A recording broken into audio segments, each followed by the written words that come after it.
On today's show, the United States wants to arrest 5 more executives from Volkswagen at the same time that Volkswagen is ramping up its presence in the crossover segment, while Nissan raises the stakes in the race for mobility.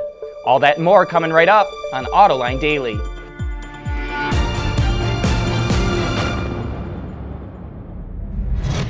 This is Autoline Daily, the show for enthusiasts of the automotive industry.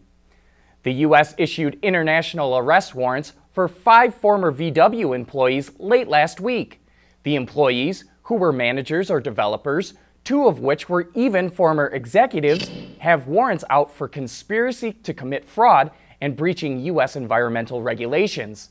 They won't be extradited from Germany to the U.S. anytime soon. The German Constitution only allows citizens to be extradited to EU countries or through international court order. But that doesn't mean they're home free, since they'll likely face extradition if they travel abroad. So for now, they're not safe to leave Germany. It's the end of the slow-motion train wreck we've been watching for the last few years. Takata officially filed for bankruptcy today, driven out of business by faulty airbags that generated recalls and lawsuits the company could not afford. Takata will be bought by Key Safety Systems, which is based in Michigan and is owned by the Ningbo Joyson Electronic Corporation in China. This is a great acquisition by Key Safety Systems. Though it will pay $1.6 billion for Takata, that's about 1/6 of what it cost only 3 years ago. Key Safety will take Takata out of the airbag business, but Takata also makes seat belts, steering wheels, electronics, and textiles. It's even involved in motorsports. It makes the seat belts for the Sauber team in Formula One. Coming up next, Nissan ups the stakes in the race for mobility. Autoline Daily is brought to you by Bridgestone Tires, your journey, our passion. Dow Automotive Systems, advanced materials that deliver better results. And by Lear, a global leader in automotive seating and electrical systems. Self-driving Chevy Bolts are already logging miles out on the road. Tesla's upcoming Model 3 will have Autopilot, and soon Nissan will get in on the autonomous EV game. When the all-new Nissan Leaf launches, which will reportedly have a 200-plus mile range as well, it will come with the automaker's ProPilot technology. Using a windshield-mounted camera to pick out lane markers in other vehicles, the system is able to speed up, slow down, and steer in single-lane highway traffic. Next year, Nissan says ProPilot will be able to change lanes, and in 2020, it will add urban driving, including intersections. The Leaf is the first electric vehicle from Nissan to get the technology, but the Serena van, the X-Trail SUV in Japan already use it, and next year, the Qashqai in Europe, which is the Rogue Sport here in the US, will have ProPilot as well. Automakers continue to take steps towards mobility and electrification, and here's the latest from Ford. The company is expanding its on-demand Chariot shuttle service to Seattle, which was already operating in San Francisco and Austin. Users can book a ride through a smartphone app, get picked up in a Ford Transit, and taken to their destination. But unlike in San Francisco and Austin, the service won't be available to all Seattle residents. It will first be offered to companies who want to provide transportation to employees, but Ford plans to offer it to more customers at a later date.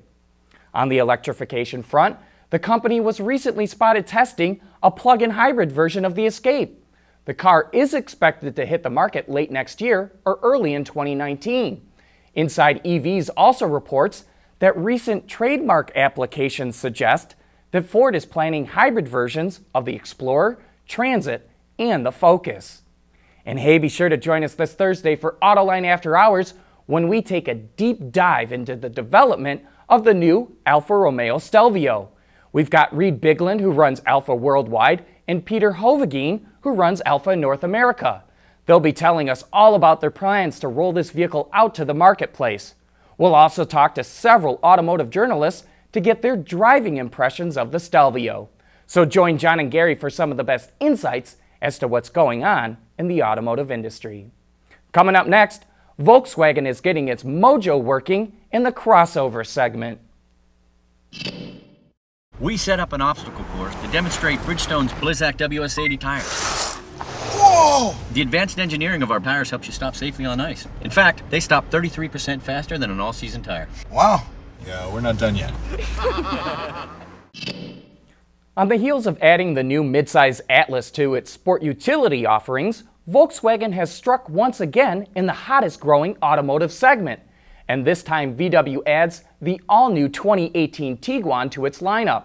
This second-generation compact crossover is new for the first time in a decade, which should help it as it grows up against the big three of the segment, Honda CR-V, the Toyota RAV4, and Nissan's Rogue.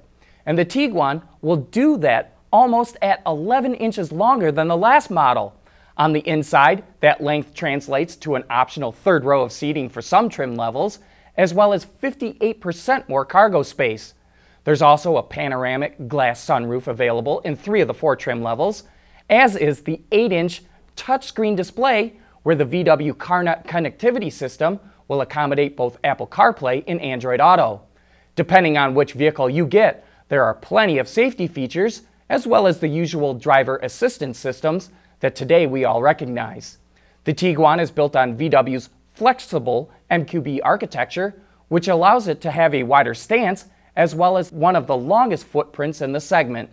The 2018 Volkswagen Tiguan will be available in 4 trim levels ranging from, on the low end, just over $25,000 up to just under $38,000 fully loaded. And you'll see it in the dealerships later this summer. And with that, we close out today's show. Thanks for watching, and please join us again tomorrow.